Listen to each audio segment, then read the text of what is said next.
Today we're going to talk a little bit about universal precautions. Now, for those of you that might not be familiar with universal precautions or that term, that's the general practice that states that anything out in our environment could be potentially dangerous or infectious to us. Now, whenever we look at things that in our environment that could be possibly infectious or dangerous to us, we refer to things such as bloodborne pathogens, things like hepatitis or HIV, as well as things such as the flu or the cold. Any of those things can get into our bodies and cause us to feel ill or to be infected in a way. Okay, so let's pause for a moment and talk a little bit about bloodborne pathogens. Bloodborne pathogens are diseases or infections that travel through the blood and are transmitted through blood or other mucous membranes.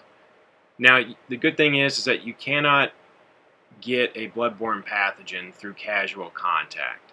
It must be transferred between person to person in a blood-to-blood scenario, which is why it's important to use the personal protective equipment that's available for you, as well as to make sure that we're following the universal precaution of keeping us safe.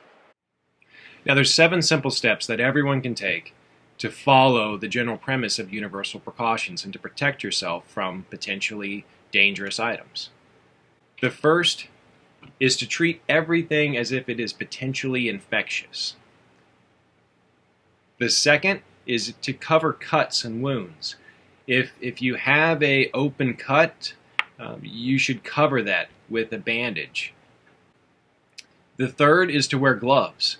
We provide latex gloves as well as work gloves in our workplace, and that's to help protect you from getting things like dirt, grime, or other potentially infectious items on your hands. Now, even though you're wearing gloves, we still should wash our hands and follow proper hand washing practices. When washing your hands, you should use soap. That helps to break the oils on your skin down and help to get everything clean. And you should wash your hands for at least 20 seconds. The general rule of thumb is to sing the alphabet song as you're washing your hands to make sure that you are giving the soap and the water the appropriate amount of time that it needs to get the germs off of your skin. The next step with universal precautions is to clean up. Keep your areas and your workspaces clean. Now, we provide cleaning supplies to you and cleaning chemicals for you to use. Those chemicals are completely safe and non-toxic. And use them. Make sure that when you use those chemicals, though, you should still wear your protective equipment, such as gloves. Your next step is to discard your garbage. Don't let trash or other items that can invite potentially infectious items into the workplace. Seal your trash up and get your trash out of the property. So that way we make sure that we're removing that hazard from the area. Finally, wash your uniform regularly.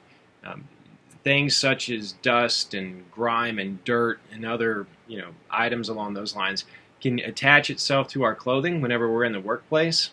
And the best way to make sure that we're getting that off of us is to do regular cleaning of our uniforms. Now, know that whenever you get to your specific department, you will get additional training based on the exposures and based on the hazards that may exist. A great example of this is with our laundry plant.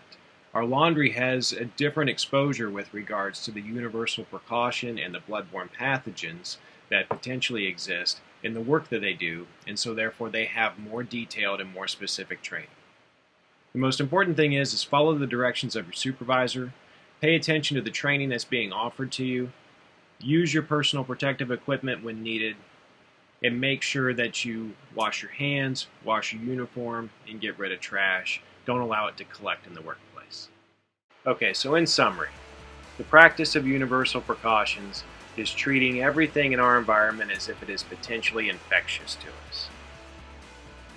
The best way to protect ourselves against being infected is to use our protective equipment that's available, such as gloves, and to wash our hands to make sure that we are keeping our bodies clean.